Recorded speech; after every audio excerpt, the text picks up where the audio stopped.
जय हिंद। इस वीडियो में जानेंगे प्रश्नावली 1.1 के सभी प्रश्नों को। पहला प्रश्न है कि निम्नलिखित संख्याओं को अभाज्य गुणनखंडों के गुणनफल के रूप में व्यक्त कीजिए। तो पहले ये जानना जरूरी है कि अभाज्य किसे कहते हैं और भाज्य किसे कहते हैं। अभाज्य वो होता है जो या तो खुद एक से कटे या खुद से कटे। जैसे यहाँ 2 क्या है, या तो 1 से कटेगा या 2 से कटेगा, खुद से कटेगा। 3 क्या है, या तो 1 से कटेगा या फिर 3 से कटेगा। 5 भी वैसे ही अभाज्य है, या तो 5 से कटेगा या तो 1 से कटेगा। लेकिन भाज्य में क्या होता है, या तो 1 से कटेगा या तो 2 से कटेगा या फिर 4 से। ये 4 क्या है, 1 से भी कट सकता है, 2 से भी कट सकता है और 4 से भी कट सकता है। लेकिन अभाज्य का एक ही नियम है, या तो खुद से कटे या 1 से कटे। बाकी कोई और संख्या आ गया, अगर 3 संख्याओं से कट गया कोई भी संख्या, तो वो अभाज्य नहीं होगा बल्कि वो भाज्य हो जाएगा। तो अगर ये भी एक क्वेश्चन बनता है कि सबसे छोटी विषम भाज्य संख्या कौन सी है, तो सबसे छोटी विषम भाज्य संख्या 9 होगा। जैसे कि यहाँ देख लीजिए, 3 क्या है, अभाज्य, ये भी क्या है, विषम है लेकिन अभाज्य है। 5 क्या है, विषम है लेकिन अभाज्य है। 7 क्या है, विषम है लेकिन ये भी अभाज्य है। लगातार तीनों विषम संख्या अभाज्य है, लेकिन चौथी संख्या 9 वो विषम है लेकिन भाज्य है। तो अभाज्य गुणनखंड के लिए पहले 140 दिया है, पहला है कि 140। अब इसको पहले इसको ऐसे कर लेंगे, क्योंकि अभाज्य डायरेक्ट तो निकल नहीं पाएगा। ये तो आसान है, निकल जाएगा, लेकिन बाकी जो बड़ी संख्या का निकालना हो तो नहीं निकल पाएगा। पहले ऐसे लिख लेंगे, फैक्टर कर लेंगे, बाकी उसके बाद ये तो मिटा देंगे और जो अभाज्य आएगा वो लिख लेंगे। जैसे 140 है, 140 किससे जाएगा, ये 2 से सबसे पहले काटते हैं तो 70, फिर 2 से 35 हो गया। फिर अब कटेगा ये 5 से काटे तो 7 बार में कटा, फिर 7 से काट दिए तो 1 बच गया। यानी कि इसके अभाज्य फैक्टर कौन कौन से हो गए, गुणनखंड इसके 2 हो गया, फिर 2, 5 और 7। तो इसको ऐसे लिख सकते हैं, 2 गुणे 2 गुणे 5 और गुणे 7। सही तरीका क्या हो जाएगा, 2 पे पावर 2, क्योंकि 2 2 बार है तो 2 पे पावर 2 हो जाएगा, गुणे 5 और गुणे 7। ये इसका अभाज्य गुणनखंड है।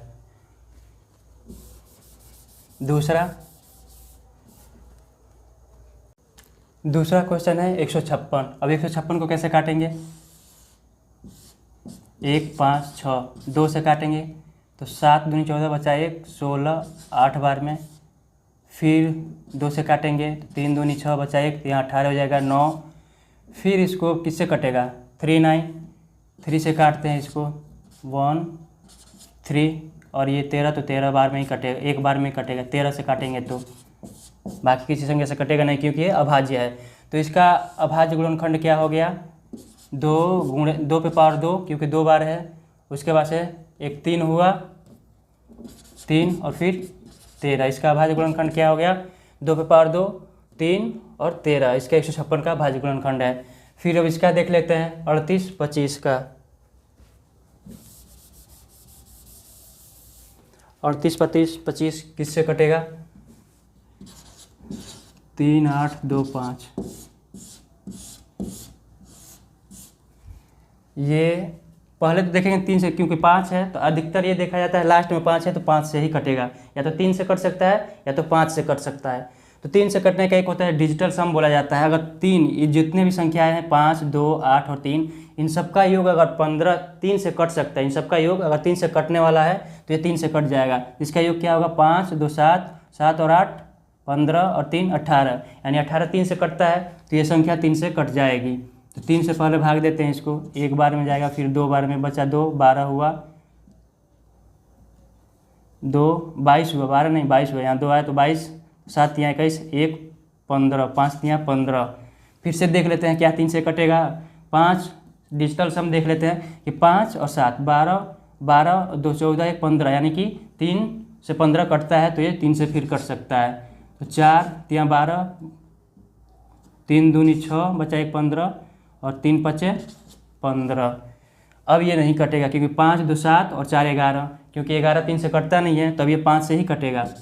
5 से काटे तो 5 8 40, बचा 2, 25, 5 पचे 25, फिर 5 से काटते हैं तो 17 पचे 85। अब ये 17 से कट जाएगा। यानी कि इसका क्या हो जाएगा, 3, 3, 5, 5 और ये 2 बार 3 है, यानी 3 का स्क्वायर, 5 का स्क्वायर और 17। इसका क्या हो जाएगा, इसका यही आएगा, 3 का स्क्वायर, 3 गुणे 3 है, 3 का स्क्वायर गुणे 5 का स्क्वायर और गुणे 17। अभाज्य गुणनखंड इसका ये हो गया। फिर अगला है ये 5005। अब ये किससे कटेगा? 5005, इसको भी देख लेते हैं।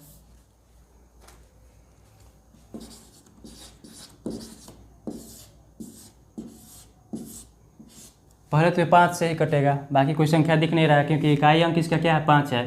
तो 5 से अगर काटते हैं तो एक बार में कटा, 0 का 0 ऐसे ही रह गया, और ये एक बार में कटा। 1001 कैसे कटता है? एक संख्या है 7 गुणे 11 और गुणे 13, इन सबको गुणा किया जाता है तो 1001 आता है। ऐसे काटेंगे तो बाद में पता चल जाएगा, आप लोग को प्रैक्टिस करते रहेंगे। तो पहले अब 7 से कटेगा, इसको काटते हैं, यानी कि 7, 11 और 13 1001 होता है। इनको अब गुणा करते हैं तो 7 से काटते हैं, क्योंकि 7 के टेबल में 21 हुआ तो लास्ट में 1 आएगा, या तो 1 आएगा, बाकी 2 के टेबल में नहीं आएगा, 4 के टेबल में भी नहीं आएगा, 6 के टेबल में भी नहीं आएगा। तो 7 से काटते हैं, 7 से काटे तो 7 एकम 7 बचा 3, 30 हुआ, 7 चौके 28 और बचा 2, तो अब हो गया 21, 7 तियाँ 21। अब ये किससे कटेगा?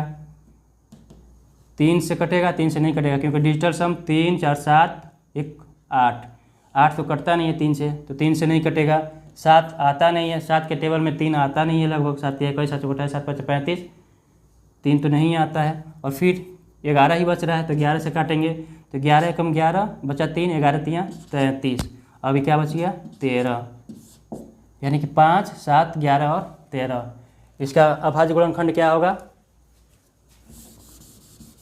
इसका अभाज्य गुणनखंड हो जाएगा 5 गुणे 7 और गुणे 11 और गुणे 13, ये हो जाएगा। अगला एक और बच रहा है, 5वां क्या है? 7429, 7429, इसका भी फैक्टर कर लेते हैं। 7 4 2 9, ये किससे कटेगा? 9 है, या तो 3 से कटेगा, लास्ट 3 के टेबल में 9 आता है, या तो 7 7 49 7 से कटेगा, 3 या 7, 3 से तो कटेगा नहीं, देख लेते हैं। 9 2 11, 11 और 4 15 और 7 22, तो 3 से तो कटता नहीं है 22, 3 से नहीं कटेगा। 7 से भी 7 7 49, 1 से कट गया, फिर 42 41 29, 29 तो कटता नहीं है, यानी कि ये कटेगा 13 से अगर काटे तो 13 5 65, फिर कितना बच जाता है?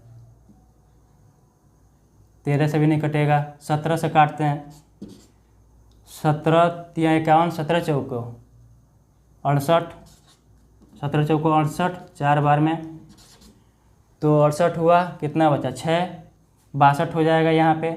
17 तियाँ 51, 17 तियाँ 51 बचा 11, 119 हुआ। 17 50 50 17 चौके 102, 17 7 119, 7 बार में।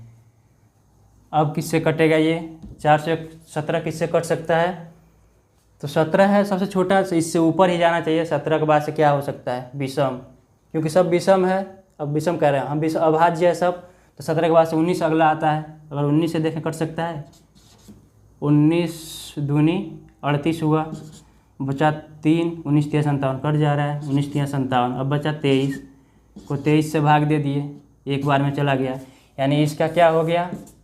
इसका अभाज्य गुणनखंड हो जाएगा 17 गुणे 19 और गुणे 23, ये हो जाएगा।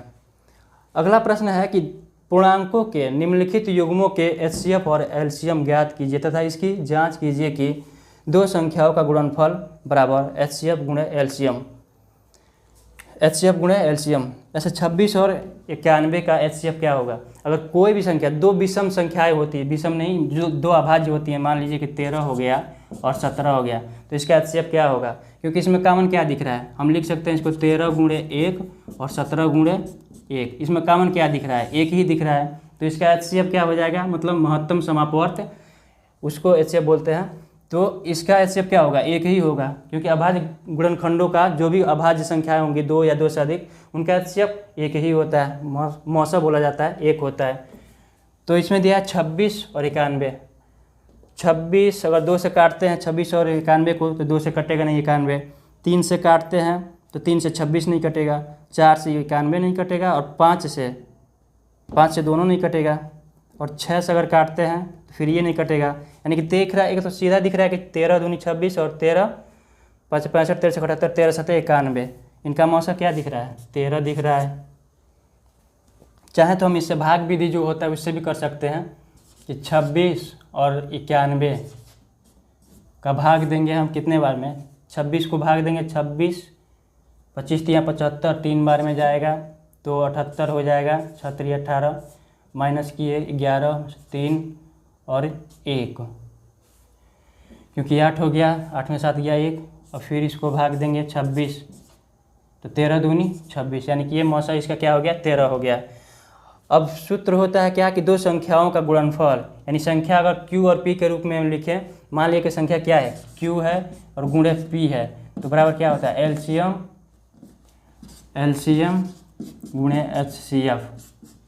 एचसीएफ होता है।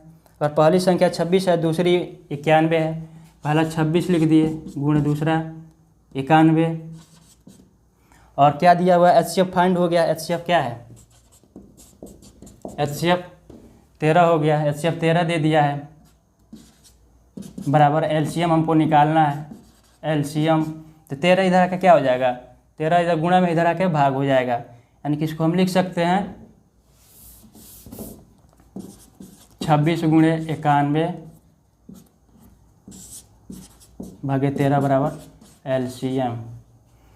तो 26 कितने बार में कट जाएगा 13 दूनी 26 2 बार में, और 91 दूना क्या होता है 2 2 एकम 2 और 9 दूनी 18 182, एलसीएम क्या हो गया एलसीएम बराबर 182, यानी इसका एलसीएम क्या हो जाएगा 182 एलसीएम।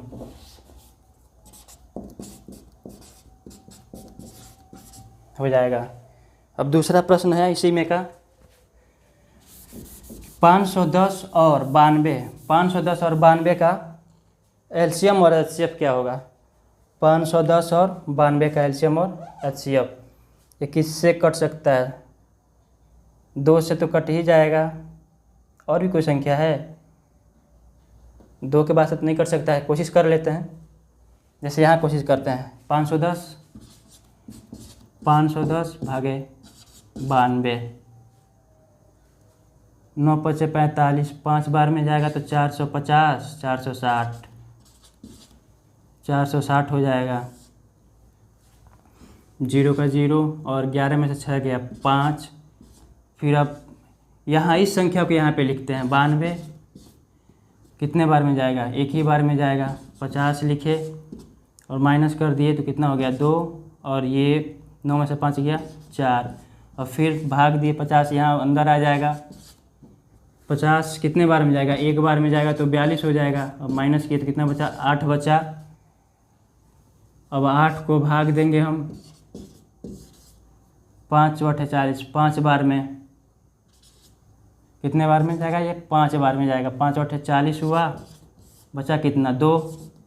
अब 8 को भाग देंगे 2 चौके 8, यानी 2 चौके 8, यानी एचसीएफ क्या होगा 2 होगा, इसका एचसीएफ हो जाएगा 2, 510 और 92 का एचसीएफ हो जाएगा 2, एचसीएफ हो गया 2। और एलसीएम क्या होता है, एलसीएम का फार्मूला यही होता है ना, ये पहली संख्या गुणे दूसरी संख्या, ये फार्मूला होता है पहली संख्या गुणे दूसरी संख्या बराबर एलसीएम गुणे एचसीएफ। तो एचसीएफ तो निकल ही गया है, एलसीएम क्या होगा एलसीएम बराबर पहली संख्या गुणे दूसरी संख्या लिख देते हैं और डायरेक्ट कर देते हैं, यहाँ से एलसीएम निकालना है तो डायरेक्ट नीचे एचसीएफ लिख देते हैं, यहाँ ये वाला कर देते हैं, ये वाला प्रोसेस न करके एक लाइन यहाँ से लिख देते हैं 510 गुणे 92 बटे 2 बराबर एलसीएम, यही होगा। तो ये कितने बार में कट सकता है 510 है गुणे 92 और एचसीएफ आ गया, इसको अगर काटते हैं हम तो कितने बार में कटेगा, 510 को काटे तो इसी को काट देते हैं, कितना हो जाएगा 46 होगा। अब 46 गुणे 510 कर लेते हैं, 46 गुणे 510 5 1 0, यहीं से गुणा कर लेते हैं। एक तरीका और बता देते हैं गुणा करने का, पहले तो इसको कर लेते हैं ऐसे, कितने बार में जाएगा 0 का 0 हो जाएगा, 6 एकम 6 और 5 छक्के 30, 4 0 0, 4 एकम 4 और 4 पचे 20, 0 6 4 3 2, 23 460। ये होगा कितना होगा 23 460। एलसीएम क्या हो जाएगा इसका 23 460। एलसीएम बराबर 2 3 4 6 0। एक तरीका ये भी होता है, जीरो हम छोड़ दें, ऐसा मान लीजिए 5 1 4 6। पहले क्या करेंगे, पहले इसका गुणा कर लेंगे। ये शॉर्ट ट्रिक है गुणा करने का। 1 गुणे 6, पहले इसमें गुणा हो जाए 6 एकम 6, फिर क्रॉस मल्टीप्लाई करेंगे क्रॉस। इसका इसमें 5 छक्के 30 और 4 एकम 4 आपस में जोड़ देंगे, कितना होगा 5 छक्के 30 और 4 एकम 4, 30 और 4 34 का 4 हो गया। और फिर इसका आपस में गुणा कर देंगे, 4 पचे 20 और ये 34 था, 34 का 4 लिखे थे, 3 का हासिल था, 4 पचे 20 और 3 23 हुआ।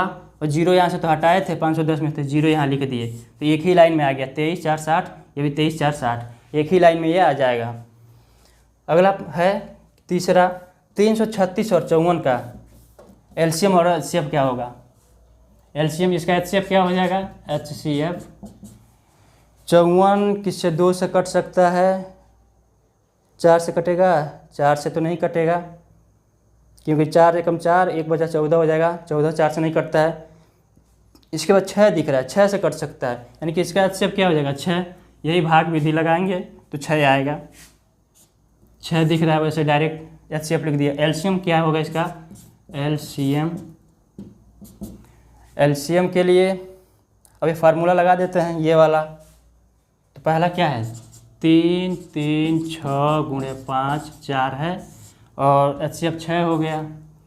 काटते हैं इसको, किससे काटेंगे 9 से कट जाएगा, 9 12 में कटा, यानी कि 336 गुणे 9, 336 गुणे 9, तो 9 छक्के 54 यहीं पे लिख देते हैं, 9 छक्के 54 और 9 3 27 और 5 27 5 32 के 2 और 9 3 27 और 3 27 3 30, ये हो जाएगा 30 24। प्रश्न नंबर तीसरा क्या है, अभाज्य गुणनखंड विधि द्वारा निम्नलिखित पूर्णांकों के एचसीएफ और एलसीएम ज्ञात कीजिए। अभाज्य गुणनखंड विधि, जैसे इसका क्या होगा एचसीएफ निकालना हो तो एचसीएफ के लिए क्या होगा एचसीएफ के लिए लिख देते हैं 12, फिर हो गया 15 और उसके बाद 21। 12 को कैसे तोड़ सकते हैं 2 गुणे 2 और गुणे 2 दूनी 4 3 12, 3। 12 को हम ऐसे भी लिख सकते हैं अभाज्य है, क्योंकि 2 गुणे 4 गुणे 3 नहीं करेंगे क्योंकि 4 क्या है अभाज्य नहीं है, 4 भाज्य है, 4 कंपोजिट नंबर है। तो क्या हो जाएगा ये 2 गुणे 2 और गुणे 3, ये हो गया। 15 को कैसे लिख सकते हैं 3 गुणे 5, और कोई तरीका तो है नहीं, 15 को यही दो संख्या से गुणा करेंगे तो 15 आएगा। 21 को क्या लिख सकते हैं 3 गुणे 7। अब इन तीनों में कॉमन क्या है एचसीएफ के लिए होता है कि तीनों संख्याएं जो है इन तीनों में कॉमन क्या है, इसमें भी 3 है, इस लाइन में भी, इसमें भी 3 है और इसमें भी 3 है, किसमें 12 15 और 21 में तीनों में 3 है, यानी कि इसका एचसीएफ क्या हो जाएगा, इसका एचसीएफ हो जाएगा 12 15 और 21 का एचसीएफ हो जाएगा 3, क्योंकि तीनों में ये पहली लाइन में 3 है, इसमें भी 3 है और इसमें भी 3 है। 2 इसमें है लेकिन इसमें नहीं है, 5 इसमें है बाकी 2 में नहीं है, 7 इसमें है लेकिन बाकी 2 में नहीं है।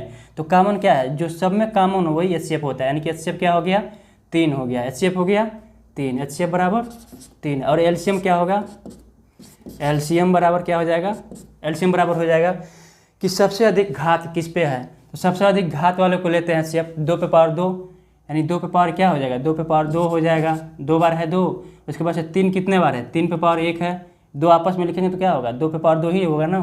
उसके बाद से गुणा करेंगे 3 पे पावर 1 है, 3 पे पावर 1 है, एक ही बार आया है, तो 1 गुणे 3 और 5 कितने बार आया 5 पे घात 1 ही है, 2 3 तो है नहीं क्योंकि 2 बार नहीं आया है, ये 2 बार आया है 2 तो इसलिए घात 2 हो गया है। और इस पर 3 क्या है इस लाइन में, केवल लाइन में देखेंगे, ये नहीं कि इधर तो 3 बार आया है, तो ऐसा नहीं होगा कि 3 बार लिख देंगे इसको। तो ये 3 पे पावर 1 हो जाएगा, 5 क्या है गुणे 5 पे पावर 1, 1 बार आया है तो गुणे 7 पे पावर 1, पावर 1 तो लिखा नहीं जाता है, केवल ऐसे ही लिख देंगे। तो ये क्या हो जाएगा सबका आपस में गुणा करेंगे, यानी कि 4 गुणे 3 गुणे 5 गुणे 7, 4 3 12, 12 5 60 और 60 6 7 42, 420। 420 क्या हो जाएगा इसका एलसीएम हो जाएगा। एचसीएफ हो गया 3 और एलसीएम हो गया 420, 12 5 और 21 का।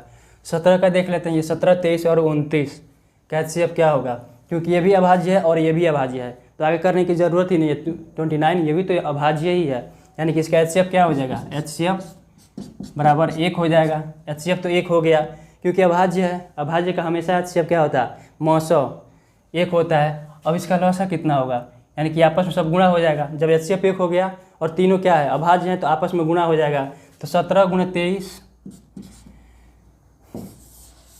17 गुणे 23 और गुणे 29, 17 दूनी 34, 340 और 17 तिया 51, 340 और 51, 391, इन दोनों का हो गया 391, 391 गुणे 29 कर देते हैं, 391 गुणे 29, 9 एकम 9, 9 9 81 और 9 3 27 और 8 8 7 15 35 और 2 एकम 2, 2 9 18, 2 3 6 और 1 7, 9 हो जाएगा, फिर 3 हो गया, 8 5 और 8 8 5 13 और 7 3 10 1 11।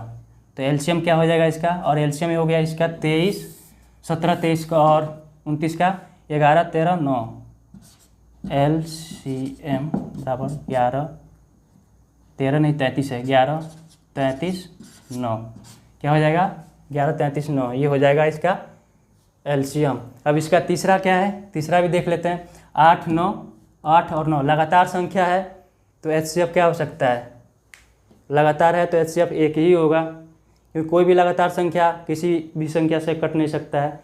जैसे मान लीजिए 5 है और 6 है, किसी एक संख्या से कटेगा, किसी एक संख्या से नहीं कटेगा। जैसे अगर मान लीजिए 4 है और 8 है तो 2 से कट सकता है, एचसीएफ क्या होगा 2 हो जाएगा। 4 भी हो सकता है, तो एचसीएफ इसका क्या होगा 4 होगा, क्योंकि 4 से भी कटेगा। मैक्सिमम संख्या हाईएस्ट कॉमन फैक्टर एचसीएफ, तो 4 से कट जाएगा, 4 और 8 का एचसीएफ क्या हो जाएगा 4 हो जाएगा। लेकिन इसमें 8 और 9 है तो इसका एचसीएफ क्या होगा, क्योंकि लगातार संख्याओं का एचसीएफ भी 1 ही होता है, एचसीएफ क्या हो जाएगा 1 हो जाएगा। अब एचसीएफ जब 1 हो गया तो इन सबका गुणा कर लेते हैं। अब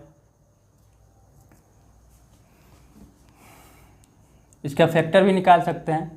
8 का क्या हो जाएगा, 8 का हो जाएगा 2 गुणे 2 और गुणे 2, 9 का क्या होगा 3 गुणे 3 और 54 का क्या हो जाएगा 2 गुणे 2 2 दूनी 4 गुणे 2 8, 54 है ना, 2 दूनी 8 54, इससे इतना नहीं कटेगा।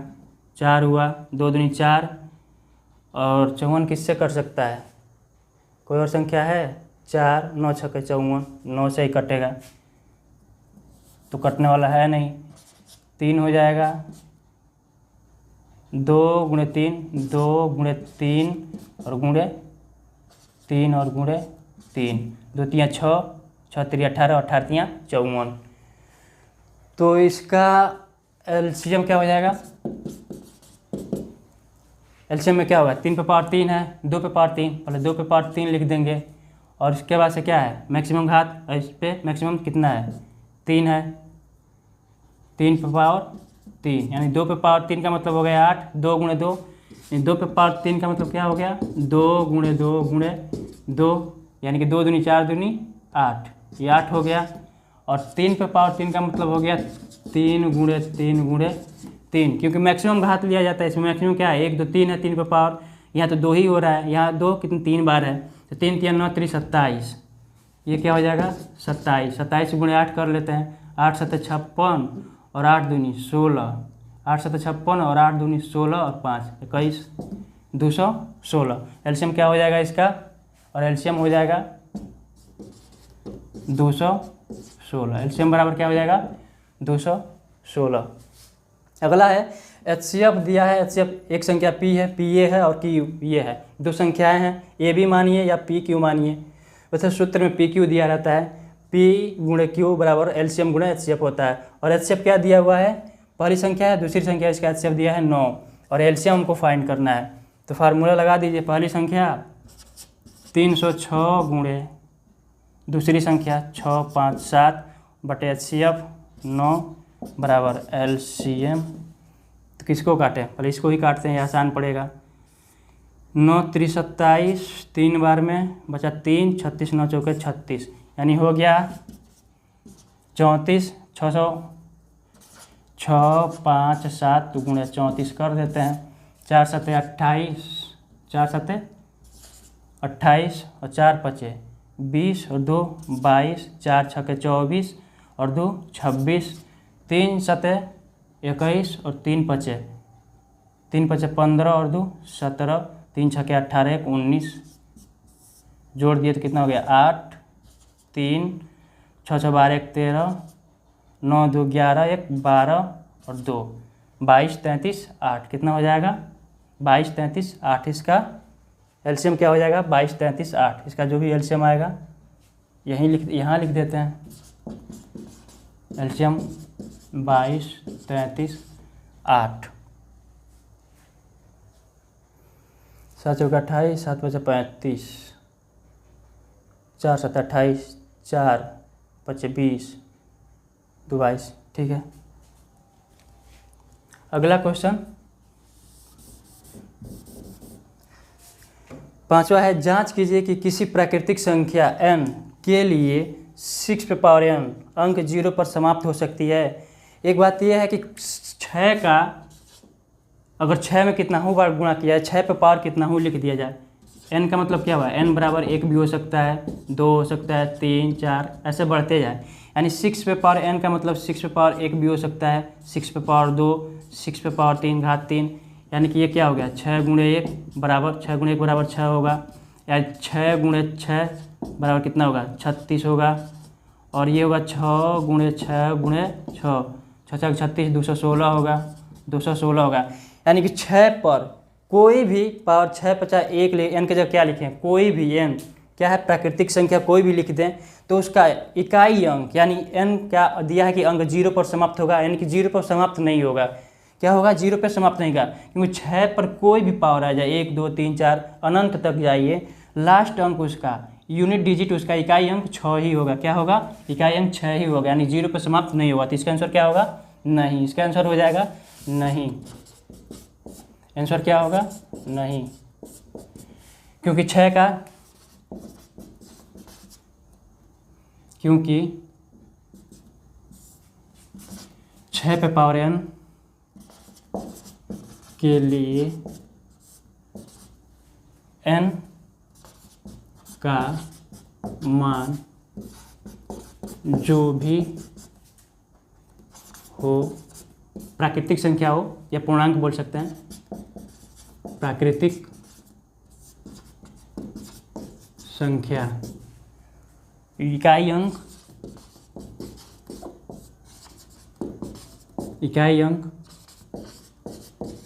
हमेशा 6 ही होगा। क्योंकि 6 पे कोई भी, जैसे 5 है, 5 पे हम कुछ भी लिख दें, 5 की पावर 1 कर दें तब भी क्या होगा इकाई अंक 5 होगा। 5 पे पावर 2 कर दें तो 5 5 25, लास्ट में 5 आएगा, फिर भी उसका भी पावर क्या, उसका इकाई अंक क्या होगा 25 लिखे तो। और 5 पे पावर 3 कर दिए हम, 5 पे पावर 3 कर दिए तो क्या होगा 5 5 25, 5 125। तो इसका इकाई अंक क्या होगा हमेशा 5 होगा। 6 का भी वैसा ही होता है, 6 पर चाहे कितना हो पावर रख दें हम, 1 2 3 4 5 है, हमेशा इकाई अंक 6 ही होगा। और एक चीज़ ये होता है, किसी भी संख्या का स्क्वायर निकालेंगे, किसी भी संख्या का अनंत तक, 1 से लेकर अनंत तक, उसका स्क्वायर निकालते हैं तो स्क्वायर के इकाई अंक 2 3 7 8 नहीं आएगा। क्या होता है 2 3 और 7 8, ये इकाई अंक में नहीं आएगा। जैसे यहाँ देख लेते हैं, बता देते हैं मिटा के।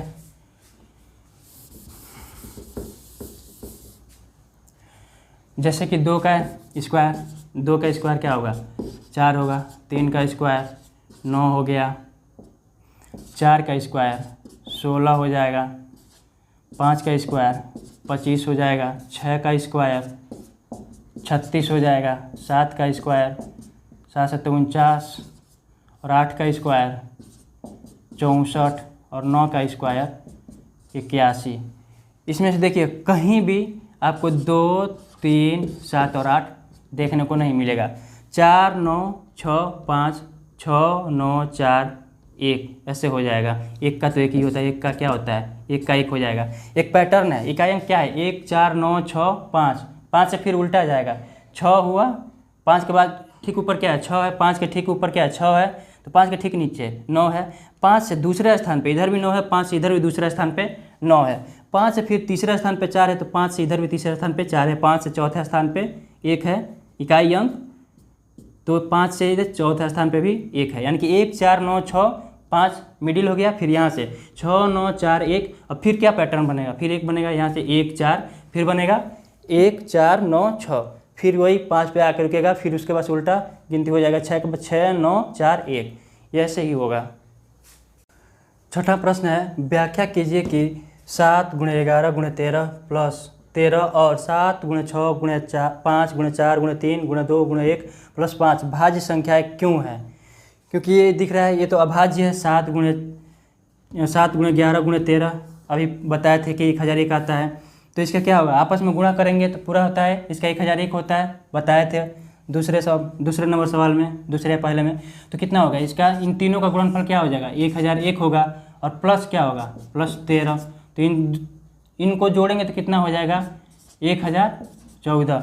1014 क्या है, यह सम संख्या दिख रहा है, तो 1 से भी कटेगा, 2 से भी कटेगा, और कोई और भी संख्या से कट सकता है, 5, 1, 6, 3 से भी कटेगा, क्योंकि इनका डिजिटल सम क्या है, 4, 1, 5 और 1, 6, यानी 6 3 से कटता है, तो 3 से भी कटेगा, 1 से भी कटेगा, 2 से भी कटेगा, 3 से भी कटेगा, यानी 2 संख्या से ऊपर जैसे गया, अब आगे जानने की जरूरत ही नहीं है, क्योंकि 2 से अधिक संख्या से जो भी संख्याएं कट जाती हैं, जो भी नंबर्स कट जाते हैं वो क्या होते हैं, भाज्य होते हैं, यानी 1014 हो जाएगा जोड़ने पर, तो ये भाज्य हो जाएगा।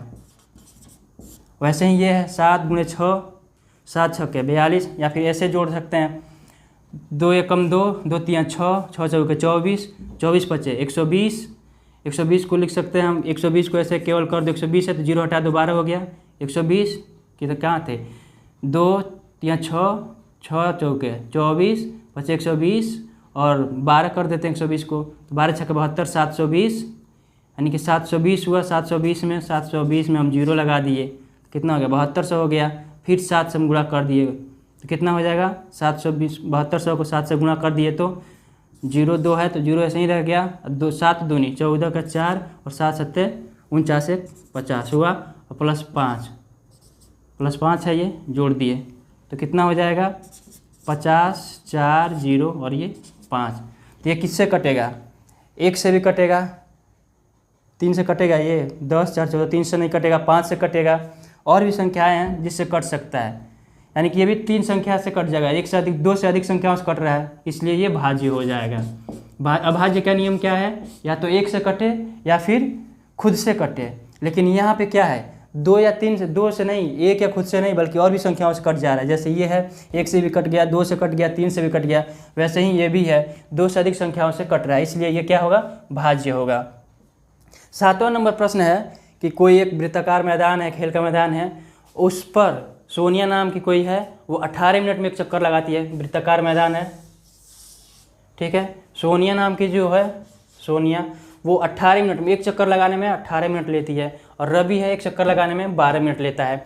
तो बोला गया है कि एक ही समय पर एक ही दिशा में दोनों ने चक्कर लगाना शुरू किया, तो फिर अगले कितने मिनट में वो फिर से आपस एक साथ मिलेंगे। जैसे यहाँ से शुरू किए दोनों, रवि और सोनिया यहाँ से चलना शुरू किए, तो शुरू भी इधर ही किए और एक ही तरफ फेस है, दोनों एक ही तरफ चल रहे हैं, तो फिर से दोबारा यहाँ पे कब मिलेंगे, एक ही बार। तो इसका एलसीएम निकाल लेंगे, क्या होता है, जैसे 18 है, 18 का क्या होगा, 18 का गुणज देख लेंगे और 12 का गुणज देख लेंगे। 18 का गुणज क्या होता है, 18 एकम 18, 18 दूनी 36, और 12 का गुणज क्या होगा, 12 एकम 12 और 12 दूनी 24, 12 तियाँ 36। एलसीएम क्या होता है, वही कि दोनों का गुणज कहीं जाके मिले, यानी कि कहाँ मिल रहा है इनका गुणज, 12 का गुणज क्या है 36 और 18 का गुणज 36 मिल रहा है, यानी कि इसका एलसीएम क्या होगा, 12 और 18 का एलसीएम क्या होगा 36, यानी कि 36 मिनट बाद तुरंत वो मिलेंगे, दोबारा मिलेंगे। 36 मिनट बाद क्या होगा, 36 मिनट बाद दोबारा मिलेंगे। अगर पूछ ले कि तीसरी बार कब मिलेंगे, तो तीसरी बार ऐसे ही गुणा करते जाओ तो एक आएगा 18 95, 18 छके 108, 18 छके 108 होता है, और 12 नवा 108, 12 नवा 108, यानी कि तीसरी बार 108 मिनट बाद, दूसरी बार कब मिलेंगे 36 मिनट बाद, और तीसरी बार कब मिलेंगे 108 मिनट बाद मिलेंगे। कितने बाद? 108 मिनट बाद। लेकिन ये नहीं दिया हुआ क्वेश्चन में कि तीसरी बार कब मिलेंगे, केवल यही दिया हुआ है क्वेश्चन में कि दूसरी बार वो फिर से कब एक साथ मिलेंगे।